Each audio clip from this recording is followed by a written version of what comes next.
Il y a une question étrange dans la musique. Une question qu'on ne pose presque jamais dans les autres professions. On demande rarement à quelqu'un « Est-ce que tu es vraiment architecte ?» ou bien « Est-ce que tu es vraiment boulanger ?»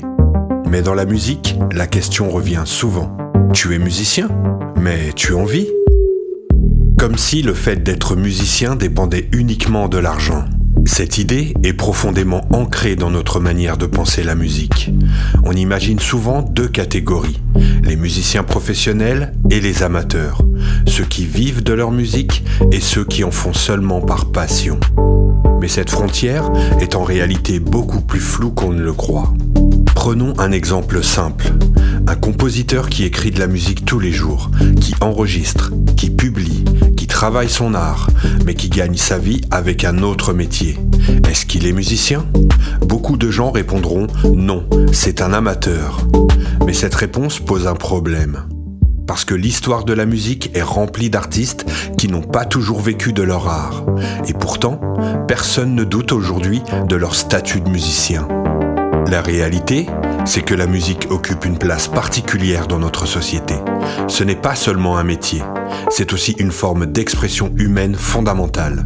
On chante, on joue, on compose, pas forcément pour gagner de l'argent, mais parce que la musique fait partie de notre manière d'exister. Alors peut-être que la vraie question n'est pas « Être musicien est-il encore un métier ?», mais plutôt « Pourquoi avons-nous absolument besoin que la musique soit un métier pour la considérer comme légitime ? Pourquoi l'activité artistique devrait-elle être validée par un revenu ? » Dans beaucoup de domaines créatifs, cette question devient de plus en plus visible. Des photographes qui ne vivent pas de leur travail, des écrivains qui publient sans en faire leur activité principale, des vidéastes qui créent sans modèle économique stable. Et pourtant, ils créent. Ils produisent, ils participent à la culture. Peut-être que la musique nous oblige simplement à accepter une réalité inconfortable. La valeur d'une œuvre n'est pas toujours liée à sa valeur économique. Et inversement, ce qui génère de l'argent n'est pas toujours ce qui a le plus de valeur artistique.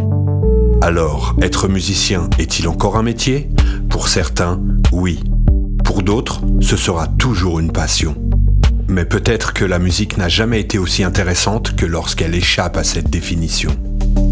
J'aimerais vous poser une question. À partir de quand peut-on vraiment dire qu'on est musicien ?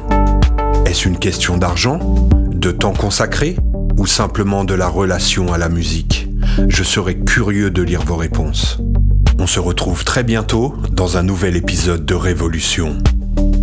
Je suis Versus5, formateur en production musicale moderne, en musique assistée par ordinateur, mais avant tout artiste. Si cet épisode t'a parlé, c'est peut-être parce que ce podcast est fait pour toi. Ce podcast s'adresse aux artistes, musiciens, compositeurs, chanteurs, à celles et ceux qui continuent de créer, même quand tout devient flou. Ici, je ne donne pas de leçons. Je partage des questions, des doutes, des réflexions, celles d'un artiste dans une époque où l'intelligence artificielle change les règles. Chaque épisode part d'une idée simple, un ressenti, une question ouverte. Abonne-toi à ce podcast et si tu connais un artiste qui a ces questions, partage-lui cet épisode.